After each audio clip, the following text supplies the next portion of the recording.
Bonjour peuple congolais, ça dépend de l'heure où vous allez kolananga. Ngai ndeko na bino Christian Boula bien maman peuple mokonzi peuple souverain, combattant résistant révolutionnaire PNI. PNI et ali politicien non institutionnel. Bandeko na ngai tozali wana pona bino, tozali wana pona ko éveiller donc ba conscience, ko réveiller même ba conscience. Tozali wana pona donc ko loba makambu o esengeli. N'absence il y a des politiciens défaillants, n'absence il y a des politiciens donc oyo bateki mboka, bazali wane belé na ba parlement, bazali wane belé na l'Assemblée nationale, na Sénat ba bengi parlement, bazali wane belé à travers la République, bazali wane belé donc partout dans les institutions à travers le monde puisque l'ambassade des alliés, la représentation diplomatique des alliés. Mais biso tozali wana te, biso tozali pona ko défendre mboka, tolobi tozali PNI politicien non institutionnel, tozali donc basinzili na bino. Bandeko nanga toye na likambo moko kaka ya koloba, point moko toye ko loba yango puisque toyoki yango epai ya mobundel monene pe ya biso donc combattant résistant révolutionnaire le loi politicien Bishop Élysée.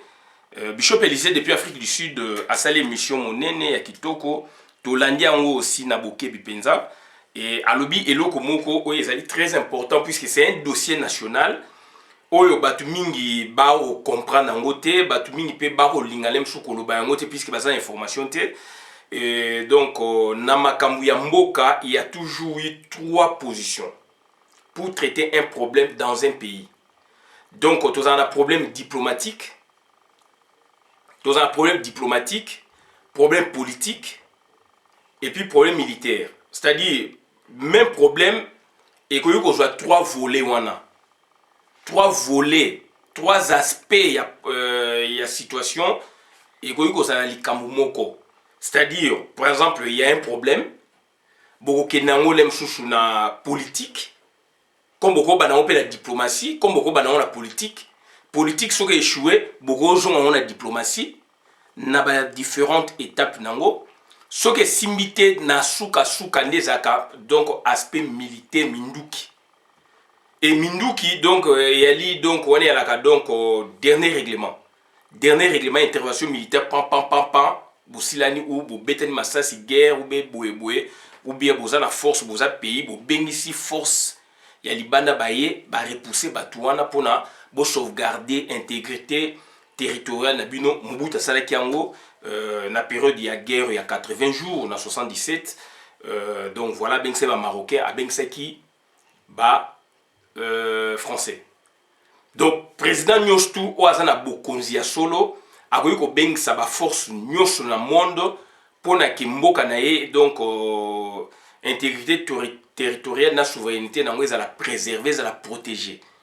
Mais tout le monde na Congo autant de fois donc au pays n'a pas allé agresser Laurent Désiré Kabila a salaka riposte pour monaki a kene na même les cours et tribunaux à fundaki on a un autre aspect juridique peut intervenir à quatre positions mais donc traditionnellement vraiment mingi donc ba kena nango la diplomatie ou na politique diplomatique après ba kena nango sko na militaire. Mais la politique peut donc, c'est-à-dire justice, volet judiciaire peut et kotaka. Donc, bandeko nangai, tozala ba situation wana na bamboka nyostu et lelo mboka na biso ezali donc occupé. Laurent Désiré Kabila mema bangoti na cour ya justice internationale babomie Hippolyte Kanamba qui a retiré dossier. Et Bishop Élysée naza direct. Bishop Élysée, s'il vous plaît, a soulevé eloko moko très capital. Oyo batu ba olinga kolobela ngo mingité, mais ezali donc makambu ya diplomatie nationale ya mboka. Makambu oyo ezali ko salama na landi vidéo ya Bishop Élysée na bokebi penza et pas ya Papi Gene Bokoto TV na landi yango. Donc Bishop Élysée a insinué eloko oyo ezali et que batuti bazali ko éviter yango mais ba mebi sur la procédure moko dure c'est-à-dire ko boto la bokonzi mais ko boto la bokonzi wana ezali un élément moko caché o bombi na se yango yo après avoir bien compris un peu la problématique wana yango na ye to partager na bino ensemble nazali ko inviter bino ba congolais to kota na aspect wana nazali mutu ya Félix te nazali mutu ya Songolo Pakala te mais nazali koloba pona to kota puisque mboka na biso ça fait aujourd'hui 30 ans tozali ka kolukaka to vanisa pouvoir ya mutu moko président de la République puisque yé a nommé premier ministre. Premier ministre normalement ça la rendre volonté ou programme à président de la République. Tout le monde a kiango et AFDLE depuis AFDLE le 17 mai 97 jusque maintenant donc jusque là donc c'est-à-dire tout ça kolukaka donc pour na mutu moko azala na pouvoir. Et alors baspé zali belé na mboka ba secteur zali belé à ko développer na mboka nyos to zakao. Le dans la situation de confinement, il y a la Covid-19, etc. La problématique est là. Et puis, si tu vas mailler les bélés. Après confinement, tu vas mailler les bako réagir autrement, pays comme individu. Donc, tout ils en ont profité. Ce sont des cruels. Ça va tout sans état d'âme. C'est-à-dire, profiter d'un moment où tu vas aller dans le monde, profiter d'un moment où na Congo. Bazali en débandade, bazali ko profiter d'un moment oyo, grande puissance, donc bazali déranger, bazali ko ba solution pour la coronavirus. Et si là, choqué sili et ko sila rapé na ba Afrique, puisque normalement ça ba maladie mo importé, donc qui soit ya malamu na za koloba et ko ya rapé na Afrique pour na ebik sabatu. Bien que tu ebi que chloroquine et zali base, il y a donné vraiment réel. Donc c'est très important. Bishop Elisa Lobi Makambu. Il y a touti bazali ko éviter donc dossier oyo Valentin Mubaki à Kotisaki Valentin Mubaki et consort ezanani ezali professeur Mokonda Bonza Banza Gizi et donc aller chez Komba donc batouana ba signa mukanda donc batouana na lobango pe kala autrement mais na moni Bishop Elise ma ake nango vraiment na profondeur mususu et j'ai compris après c'est surcroît de connaissances. Bande konangai, ce sont des pistes de raisonnement. Bande konangai et loko moko ba rejeter kate. Soki yo ozali wana pona ko rejeter ba makambo alors makambo les amaka mamboka. Soki yo ozolinga ke mutu na yo nde asale loko pona yo oloba yango regrettable. Les faits sont là. Les faits sont parlants. Donc Bishop Elisa outi ko élucider yango. Donc Paul Kagame, Hippolyte Kanambe, balingité donc au dossier il y a Valentin Mubaki puisque d'après vieux Bishop Élysée, dossier on a donc au niveau international à comme qui chancelier Nyoso, ambassade ya France, États-Unis, Angleterre, etc. Et que bandimi dossier on a. Mais le fait que confinement est allé partout dans le monde dossier zali donc on a pas placard. Donc c'est très important tant on a qui vient Bishop à le biango nabi to approfondi puisque ngala tanga dossier wana et bimaka ba panzaka yango to tanga ka yango ndeko oko discuter oko contredire ngai na boité mais est-ce que otanga ki dossier wana voilà yango na bi bien que donc problème à traiter sur le plan diplomatique ou on les alliés diplomatie oyo Valentin Mubaki da bandeko basalaki na mboka na biso 4 personnes na lobela dossier wana autrement ngai na lobela dossier wana que à part les 13 parlementaires il y a eu 2 PES batu o basali mukanda na niveau national et international pour na eluka solution pérenne ya Congo na loba yango donc et ali dossier ya Mubaki 5 pages. So la fouillé na bani nanga ezali puisque ta ba panza nga pe na joie ki yango donc bandeko na ngai puisque na landaka actualité eza droit na nga na za l'informer na landa actualité na saka ba analyse donc ça dit nazalaka nango na sela ngo vidéo autrement mais na moni vie Bishop Élysée donc alobeli yango donc na niveau moko très avancé et puis eloko wana pe soto fouiller bien ezali donc on a correspondance ezali ko concorder. Yango no moni na ye ko sala vidéo au plateau partager donc ça dit to réfléchir davantage to réfléchir davantage. Donc ça dit Bishop Élysée a le bien ou bien que Paul Kagame, Hippolyte Kanambe, avec tous les scénarios basaliona. En définitive, les scénarios. En général, ma ça la Congo, confinement, partiel, Gombe, Kangi, Basoda, Bazali Kuna, qui encore plus loin. Alobi que Hippolyte Kanambe étant Félix, donc, appelé Félix Bokonzi. Donc, Hippolyte Kanambe, qu'est-ce qu'il avait fait? Abimisaki plus de 500 locataires. Puisque Gombe, ma campagne limitée, normalement, donc, les locataires, il y a l'État. Banda kumingi ezali batumingi bafute laka. Mais pour la kaya Gombe, donc, tant apesi Félix pouvoir apesaki, c'est ça la réalité de Gonangayo. On discuter, c'est ton problème. Na boto discuter. Boyoka onga naza koloba, soko limite débat nazali prêt. Na makamonga naza koloba. Donc, c'est-à-dire, boyoka ngama donc na boke bipenza, alobi tant bapesi Félix pouvoir a prêté serment, babimisaka 500 personnes, bapesa bango préavis à 3 mois ou 6 mois pour la libérer banda kouana. 500 personnes wana, donc banda kouana 500 maisons à Gombe et tikala libre ba loja ba Rwandais. Et ngai na lobaki dernièrement, donc Hippolyte Kanamba koma na GLM akima kingakati et ba mindu kezo kota sur le fleuve. Donc à partir de Maluku, azotinga Minduki, donc on a bateau, on a canot rapide, et on a un fleuve, bazo côte ça on a Gombe, donc Gombe zali bien armé. Bishop Élysée aussi a expliqué autrement. Naïba quitté que donc on a une information à Joaki que Batouana bazali na ba ministère, bazali na Gombe, voilà. Et puis ba réquisitionner donc ba hôtel et belé na Gombe, élément incontrôlé ba tché bangwana. Donc Henri Magie Azana Gombe, c'est un élément incontrôlé. Azali na Gombe, Henri Magie ayebi masolo wana. Bazali belé, babi bazali donc dans hôtel intercontinental, na oka échanger combo. Donc bazali na banda ko mais Bishop Élysée qui est plus loin, abi 500 maisons na Gombe, toyebi Gombe ezali ba locataire batumi ba fute na Gombe bimisa bango ba tche ba Rwandais côté wana.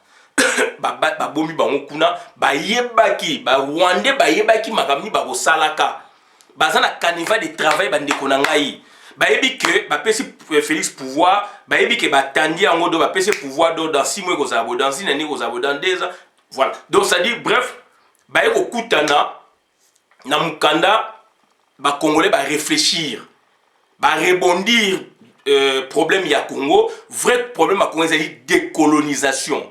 Vrai problème à Congo ezali donc ezali ba dialogue wanati.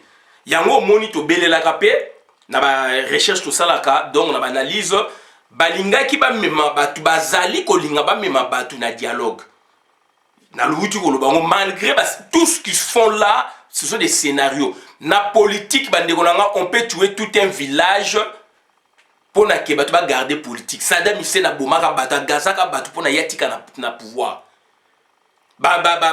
Leader mini en Afrique, bazali ko boma batu po batika na pouvoir.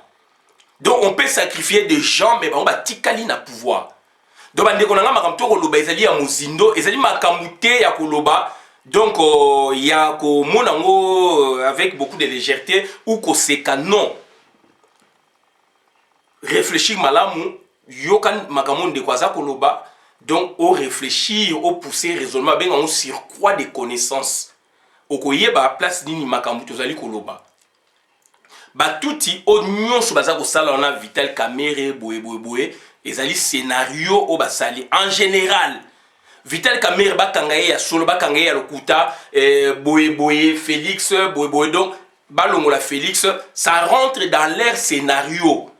Scénario engelo bateke donc scénario engelo bateke loko moko faux non, c'est-à-dire c'est une imagination, ce sont des concepts mis en place et vous les appliquez, c'est ça les scénarios. Donc ils ont réfléchi, baza bato baza ba capacité d'anticipation, batie mayele ba pesi bango ba misolo pour ba réfléchir et bato wana so ba produit ba raisonnement oyo toza komona oyo. Donc Kamerhe bakange na malamu ya mabe donc azali kamikaze azali makamuna bango. OK. Mais on doit réfléchir. Si on doit réfléchir, on doit réfléchir. Macron a koloba lelo na 20h. Depuis hier avant-hier, Il y a des émissions, la Bible doit scruter sur la pensée de Macron. C'est que Macron va dire. Il y a toujours des analyses. Et là, comme Bimi, on doit réfléchir. Mais zalité que yonde mutosali ozali yo mutosali wana te mutosali loko wana non, mais on doit réfléchir. So bolingo réfléchir te donc zala place bateau donc il faut se multiplier place makambezali yo zalona yo acteur yo mutosala ki place boyo mutosali wana ozali acteur yo mutosala ki ainsi de suite et dans le monde aux Andes. Comment appréhender un message, une information et bimi États-Unis, Donald Trump a lobby en yo aux États-Unis. Donc tu ne peux pas réfléchir. Makame bimi na Indonésie, séisme salmi kuna, yo zali kuna te, donc tu ne peux pas réfléchir. Puisque yo donc mutuna za kuna te, puisque yo donc voilà. Donc on doit réfléchir, on doit mener des raisonnements plus loin. Donc ça dit c'est comme ça. Bah histoire toujours tant dans le livre, il y a bah 1800 quelques, révolution française, révolution américaine, bunanani nanana. Est-ce que biso ça là? Donc quand quelqu'un refuse de comprendre, quand quelqu'un refuse d'analyser, de commenter, d'argumenter, il faut éviter ce monsieur. Je me répète, quand quelqu'un évite les analyses, quand quelqu'un évite les arguments lui proposés par quelqu'un d'autre, quand quelqu'un refuse, bah commentaire ya batou, bah ne konanga prendre distance na mutuana. N'habite que au boy argument à moutou, au boy, mais il faut batouba raisonner. Il faut batouba argumenter sur un fait politique, social, économique. Puisque ça a un impact dans le monde. Comment expliquer ma kamesami na Chine, les commis na Congo? Puisqu'ils ont contagion, ils ont maladie. Mais oui, c'est un fait social, social donc médical, avec incidence et incidence sur la politique nationale et internationale, sur l'économie nationale et internationale du monde. Yo zali na Kasumbalesa, yo zali na Bwende, ozali na Kinshasa, oza na Paris, olinité o réfléchir mais oza malade, oza ya kokufa. Donc ya mwana babenga ngo ba fait, ba perception na il faut ko joyango ko réfléchir. Bishop Élisée, il a poussé un bon raisonnement. Donc c'est-à-dire c'est normal, les alliés réflexion à pousser, et les alliés avec sa intelligence très poussée, et c'est ngeli to yamba yango, to analysant, puisque les alliés fait réel, mouba kena groupe nae, ba comment, yo soko yeba ki angote, na yebisho lelo les alliés le 13 avril, na rappelé au lundi, mais ba comment depuis janvier, tant ba comment pour rappel de fait, tant komi mbala ina ba décembre j'avais tant komi mbala moko Museveni Kagame kuna akotaki ba corps diplomatique alobaki soko yebite beta internet na pesio ba repère okomo la réaction et longwe wana nani président élu Martin Fayulu a changé position alobaka ki alake plan de sortie de crise Aeko Bimisa, conférence internationale, il y a Grand Lac. Martin Fayulu, so yebite, bêta internet au Komona, on a janvier, voilà. Au Komona, Martin Fayulu a fait deuxième proposition. Na salaka vidéo ngai. Nabi comment expliquer au changer position. Sortie de crise insultée et commis et loko yé a proposé qui. Dans la foulée, Mbalamoko, donc au président Abino Eli, Félix Antoine Tshilombo, dicté par le Tutsi Power, à l'objet qu'il y a organisé dialogue na mars wana. Le 10 mars, donc ce qui va corona ou ça m'a été peut-être le lot na ba dialogue ya buzoba. Ngai depuis que la doctrine ngai zalaka donc c'est-à-dire tous a besoin de dialogue té. Donc na yebisa ba autorité mingi ke makam la biso ezali na niveau international. Il y a grand là qu'il faut traiter en gros. Et ça m'a dialogue té. Paradigme na biso ezali na c'était ça likolo. Et Valentin Mouba qui est dans le groupe là, ils ont réfléchi bah comment Mukanda ezali na niveau likolo 4 personnes. Oh bah comment classe politique à Congo tous a combien mais 4 personnes bah comment.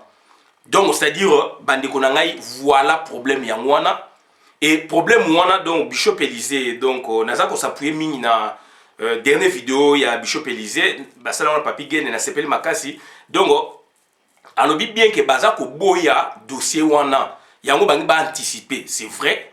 J'appuie sur cette réflexion, j'appuie Bishop Élysée. Bazali ko boya yango pourquoi? Baza ko boya yango balingi ke donc basa la coup d'état ba longola. Bishop asuki wana. Ngai epesinga surcroît de connaissances et à partir na epesinga yi ba maye le belé, j'ai compris. Donc ça dit engelo banini. Batouana bazami te mabe ne Bishop alobi moment où le monde est na malade. Congo est na malade. Bambongo zali ko bunga za ko bunga bosali confinement déconfinement d'où ça dit eloko mo bosali zati. Dans l'entretien ba ko sécuriser ne Gombe. Gombe na ezanini ba minduki ba nini donc ba soda bazali wana pona ba bundisa peuple congolais en cas de ngaza pour na muta Félix te. Ngaza muta Félix te. Mais là on doit sauver le meuble. Là, je ne vois pas Félix, je vois mon pays. Là, je ne vois pas Félix. Là, on ne va pas Félix. Et dans ça, on insister le Kouana. Donc, puisqu'il y aura des confusions, je suis un confusionniste, je suis un confusionniste. Mais au moment où ils allaient te répondre à toi, au moment où ils allaient te liboquer, to sangana, batona soto sangani, bakoko kabisote. Donc, bazali bien armé, bazali wana na ba groupe incontrôlé, dont Henri Magie. Azako loba loba, azana bombe, azako circuler, bazali wana toujours rapport, bazali na hôtel intercontinental, il y a un de hôtel du fleuve, l'élément incontrôlé dont Henri Magie. Bazali bazali groupe belé, bako en découdre na population, puisque bako kanga Félix bako longolaye, donc bako tcha Rwandais wana zali président ya Sénat, Burundais Rwandais. Donc leur but c'est ça, c'est-à-dire quoi? Donc c'est-à-dire bazako éviter lobby soki makambu efungwami ba pandémie o esili France na loba yango un pays ne doit à se décider à yé mon côté surtout quand ya France ok marama Congo to ba PCA donc normalement il faut sur la communauté internationale donc c'est-à-dire et dossier pe ko le kana ONU ça je vous l'ai dit mais ali bien na loba ngo kala ça fait 5 ans 3 ans 4 ans 5 ans même Marama Congo, il faut pays moko fort et porter chapeau. Donc, Donald Trump a porté le dossier à Congo. Aniati, Hippolyte Kanambe, mais Azako résisté. Les loyaux, bah Congolais, bah commis. Bisoto gangi, tout ça est fort. Donald Trump a yoki, monde yoki, bah Niati. Ça c'est fort et diaspora. Ça c'est l'effort et diaspora, bravo. Bah combattant résistant révolutionnaire. Là, vous mettez ali biso, les ali bino. Les ali biso nyoso. Mais si quoi, bah politicien, bah zali kolobati. Bazali kolobati bazali complice complaisant baza ou bien donc na ba lien na ba politicien rwandais burundais classe politique à Rwanda eux kota na Congo il faut voir une incrustation ezali batona baya ba kota na Congo ba koma lokwa ba congolais ba congolais te donc Rubewa Kamere Kabila 1 2 3 4 sur la bi Kabila 1 je vois pas Laurent Désiré Kabila batona bazu ba komba Kabila donc groupe wana tout. Donc, Batouana, Barougouiza, Bazali Belé, Babizi Makara, Basangani, Bambing, Bakongolais, Baza Bakongolais. Mais d'autre côté, changer la position, Baza qu'on réclame, Baza Mabélé. Ils se disent Congolais, mais Baza qu'on réclame. Ils se disent Congolais, Baza qu'on réclame nationalité. Ils se disent Congolais, Baza qu'on réclame, Baza Mabélé. Donc voilà, Batouana, Bazali qu'on éviter, Soki lobby pandémie Sili. Donc c'est que Nene Bishop Elisa lobby que dossier Mouba qui est bandimi en na niveau communauté internationale donc batouana bakagame bakabila bayebiango ba moni quoi soki dossier wana ndenge na hypothèse au bishop to zonga hypothèse au bishop Elisa Lobi dossier wana ezali accepté déjà dans ba grande puissance pandémie et une ko freiner mais bon mona ba gesticulation et ba politicien Moubaka Sali Boye kuna Kagame on le compte pas mais il est donc monto à compter à un extérieur a bengsi ba nani ba diplomate aloba ki o esenga loba nani Martin Fayulu a pris position il y a dialogue boye conférence internationale il y a Grand Lac oye kotoyo donc président de nos protocolaires aloba ekuti ba le 10 mars donc o eleki donc tongo ta dialogue avec ba bato ngé ko bengsa niveau ya Grand Lac biloko mo ndengwana malheureusement pandémie yé dossier, sur lui, toute hypothèse, je me répète, il y a Bishop Élysée, donc, ils allaient, et qu'ils allaient accepter, ou bien ils allaient accepter, ce qui pandémie, si décision et koya.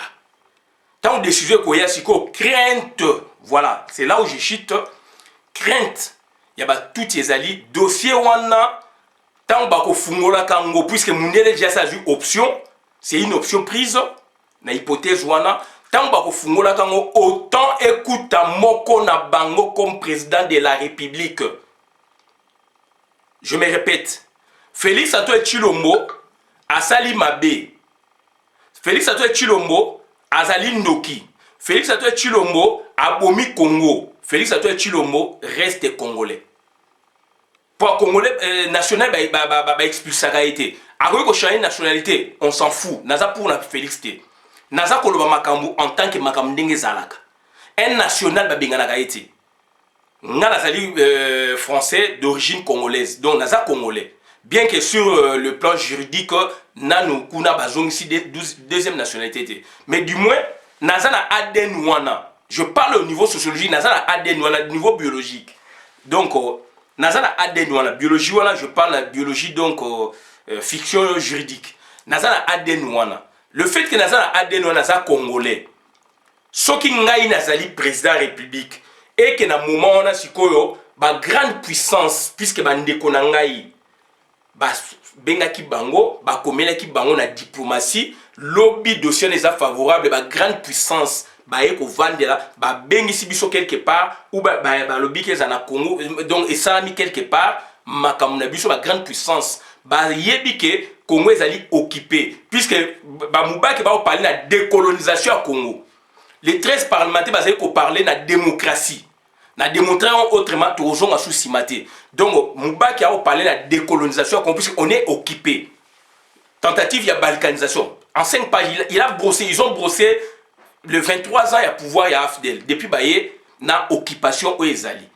D'où Batouana sur la pesi fait vert tant bakoya ko vanda ngai nazali congolais, j'ai trahi le pays, nazali ndoki ngai Félix, naza muyibi ngai Félix na teki bokonzi ya ba congolais na ba rwandais na pesi bango poa ba rwandais ngai Félix na moment na tant force ne koya ngai Félix en tant que congolais puisque cette fois là na koza na couverture na ko appuyer bandeko na ngai puisque ba décision parmi ba décision koya batu wana ba mindele wana oyo bazali ko diriger monde ba boyi ba ko boyaka par exemple donc occupation ba rejoindre mikano bako sélectionnaka classe politique oyo kokota ba travaux et classe politique cette fois-là puisque ba grande puissance o bango ba kendaka ba changer position bako za unanime na position ya grande puissance pour na que Congo ezala décoloniser pour na que dongo ba Rwandais ba bima na mboka na biso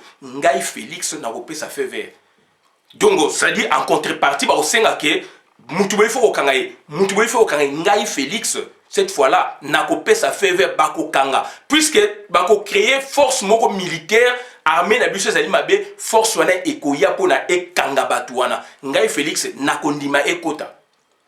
Voilà, donc, vieux Bishop Élysée, à ko permettre, puisque j'essaie un peu donc, allonger un peu réflexion, qu'on prolonger un peu réflexion, parce qu'il y a Soukaki, puisque ça va dossier moto lobby, le bien on likolo, mais la monnaie loko ya bimisi, ya mon habit, non. Donc, c'est-à-dire, c'est une bonne réflexion de partager vidéo. Voilà la raison pour laquelle Balini va anticiper Bacha Alexis Tamumwamba. Na moment on a deuxième hypothèse, ok, Masolo en tant que pour la première hypothèse, est Félix Azali. Deuxième hypothèse, que Masolo en a Alexis Tamumwamba Wande Burundi Azali. Puisque c'est lui l'interlocuteur principal, l'interlocuteur principal du parti politique. Batu surtout ba komi mikanda. D'où et kozalasko guerre. Biso toza ba nationaux, tokoloba makambu boye, yé azali na intérêt ba rwandais. Akobimisa makambu le contraire. D'où maintenant makambu oyo biso tokoloba, ba mubake ba koloba, ba congolais ba koloba.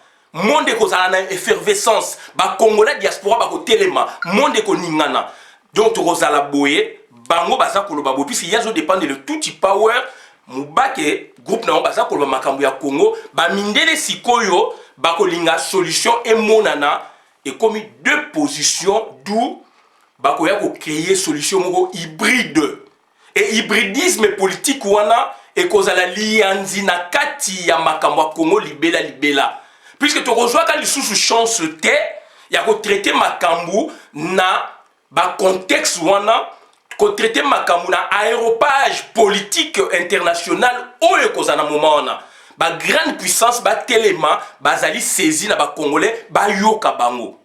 Il faut poser la 50 ans et ça nous a pris donc 23 ans et Togol 30 ans jusque là donc réponse n'est monente. Voilà ba ndeko na ngai intérêt na monaki pour na meka ko rallonger n'est-ce pas réflexion oyo Bishop Élysée alobi place à Soukiwana. Il y a un dossier politique ezali diplomatie, politique ezali politique, politique ezali militaire. Donc quand diplomatie et agir, donc il faut qu'on paie ça espoir la diplomatie. On ne rejette rien. Tant que politique et péci position, il faut qu'on analyse, qu'on rejette rien. Et maintenant, quand Biloko a échoué, et comme a solution militaire. Solution militaire, ils ont du dedans comme du dehors. Donc, il y a une action militaire du dehors et supplanter action nationale ou n'y a-t-il ma nation hors de nouvelles mots et quotidien. Comme il y a du dedans, situation militaire et réagir. Donc, c'est-à-dire il y a 3 niveaux. Judiciaire pesali, mais judiciaire dépend donc on a biloko mi balé na bil boso diplomatie na nini.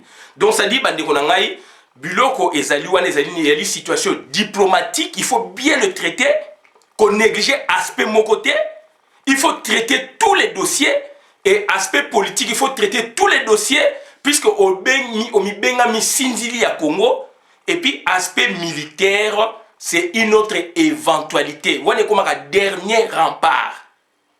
Aspect militaire comme un dernier rempart. Dernier rempart et difficulté dans les années net na Congo. Félix Azali prise en otage. Félix Basombaye a koki ko déclarer guerre. Félix Basombaye a koki ko benga ba force boete ba ya benga na batuana puisque Azali li a pesa garantie moi si na maman na ye na mwana na ye. Donc c'est compliqué. Hippolyte Kanamba durant 18 ans a ko déclarer guerre conventionnelle te démontrer on ba vidéo et Zali pas maître donnant na sa vidéo na débat na ndeko Twambi na expliquer yango na pas maître donnant. Donc guerre conventionnelle muta déclarer yango Zali président de la République. Ya ko salaka yango te, ya salaki yango te puisque Zali nakacha masolo. Félix Azali wana akoki ko sala yango mais azako banga puisque Azali liya zana ba garantie a pesi kuna basimi balé mwana na ye na mama na ye yango to baki a sacrifier bango pour la mboka et fungwama. Donc mandeko na ngai wana ezali dongo pour na ke action militaire et bima du dedans chaos mais on peut faire appel extérieur et comment. Donc ça c'est point d'interrogation. En attendant que l'aspect militaire et salama, on doit réfléchir. On doit agir par rapport à fait automoni, fait aux réels. Donc voilà likambo na yeko intervenir donc Museveni Kagame Kabila bazali ko éviter dossier ya ba Mubake et ça c'est évident. En dehors ya wana politicien mo a proposé le Kamalonga ezate. Politicien mo a proposé le Kamalonga ezate. Donc c'est à dire tous on négliger ba talent na bango te mais en dehors, il y a biloko wana politicien moko a proposé et loko ya malunga ezate. Yango wana na histoire politique ya Congo de 60 jusqu'à nos jours, j'ai un peu de voix. Il y a deux phases ou deux positions. Tout le monde qui n'a 80 groupes il y a parlementaires.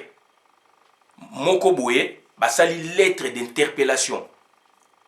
Lettre donc c'est-à-dire au basalaki, il y a babenga lettre ba 13 parlementaires pour la démocratisation et côté na Congo. Tout le monde peut écouter et baluki et commis colonisation.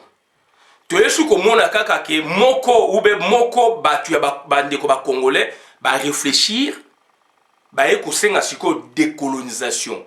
Donc ça dit occupation et longwa, ils ont saisi un président européen.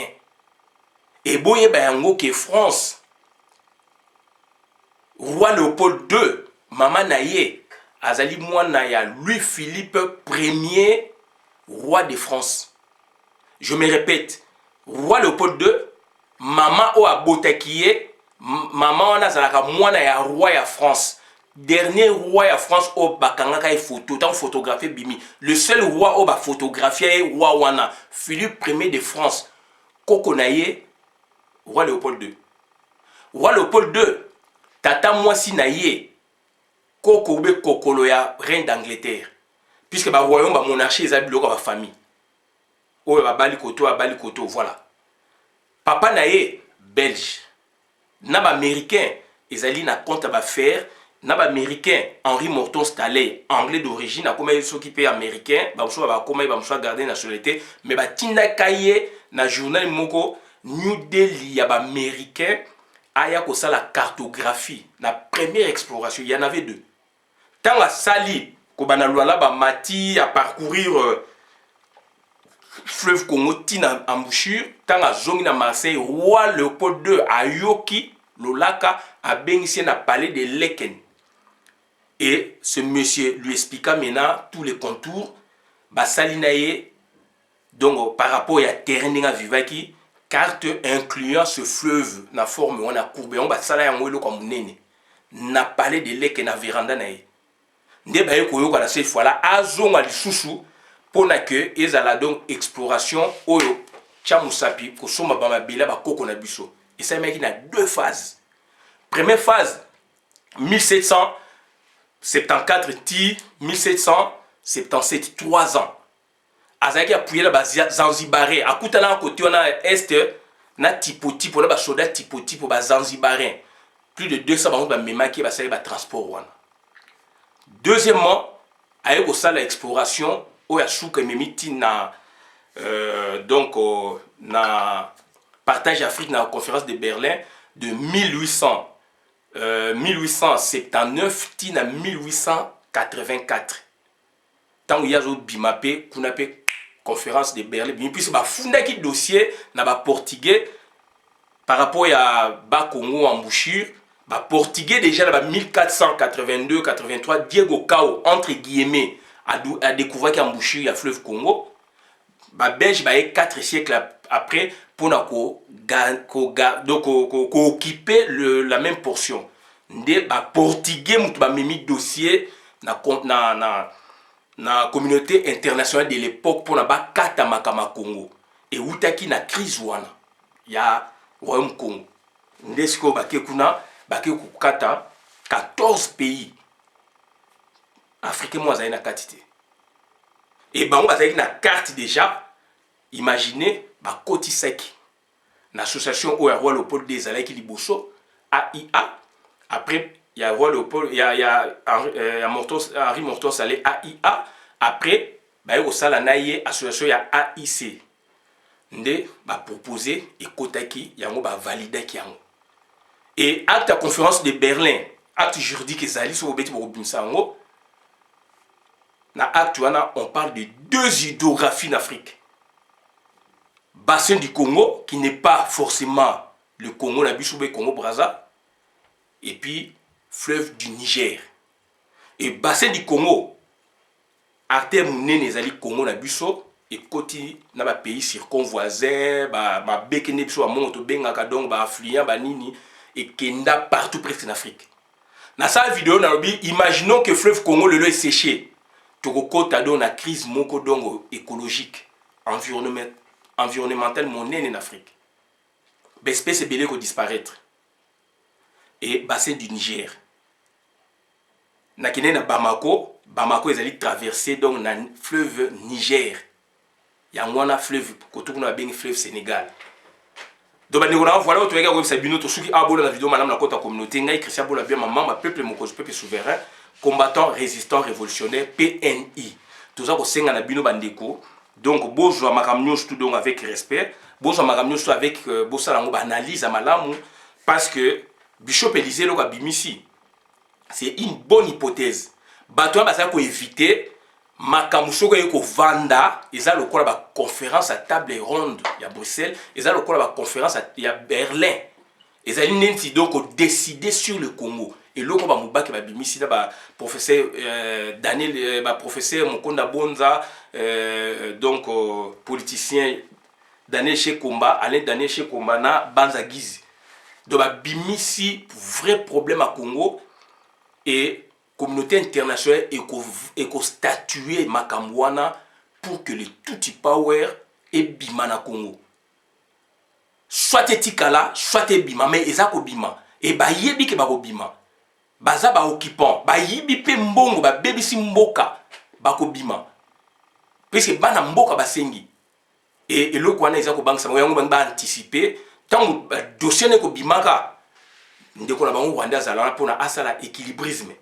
Bango balobi boyi azol baboyi. Lui maintenant il va défendre ba congolais mais bandeko na yeba intérêt na bango. Et là maintenant risque ezali solution hybride et côté na Congo et libella. Communauté internationale kati. Botika nango c'est fini. Donc voilà position bazana ngona mbongo ba yibi, voilà position bazana ngo puisque soki Félix azali wana ndinga azali wana naza pour yete nazo suka awa. Soki makamone yende na expliquer likolo avec ma force, avec ma garantie, avec donc ma solennité, on a ma puissance, on a ce qu'on a congolais, na force ba batu ba côté le monde entier ko ningana, batu na ba ozala mal, batu na ba ko bengana bango, batu na ba ko bima, et Rwanda a ko kanga mnogo libela, Uganda a ko kanga mnogo libela, ba Tanzanie ba ko kanga mnogo libela, donc monde et ko zala sécurisé côté Afrique centrale, Grand Lac. Voilà makambo ba Rwandais ba ko boya bandeko na ngai. J'ai compris. Voilà makambo bandeko na ngai ba Rwandais ba balingi ba anticiper. Na ba méthode belé ba keke na ngwana boy to analyser en définitive ezali vrai scénario pour na ba joa eloko. Scénario ngelo ba teka ke eloko moko ya kindoki ya mabe non, scénario ya sont des concepts mis en place pour avoir du résultat. C'est ce qu'ils ont fait. Merci. Bola nanga manam na compte la communauté. Merci na Christian Bola bien maman peuple mokonzi peuple souverain, combattant, résistant, révolutionnaire. Donc ils ont dit 3 secteurs. Diplomatie, politique, militaire. Mi balé ezara ba pesa un privilège. Il faut qu'on ba solution côté politique, solution côté diplomatique. Ce que simité et que na niveau militaire. Même niveau militaire na Congo, ils a bloqué, donc il faut faire appel extérieur et voilà la situation tous en Merci.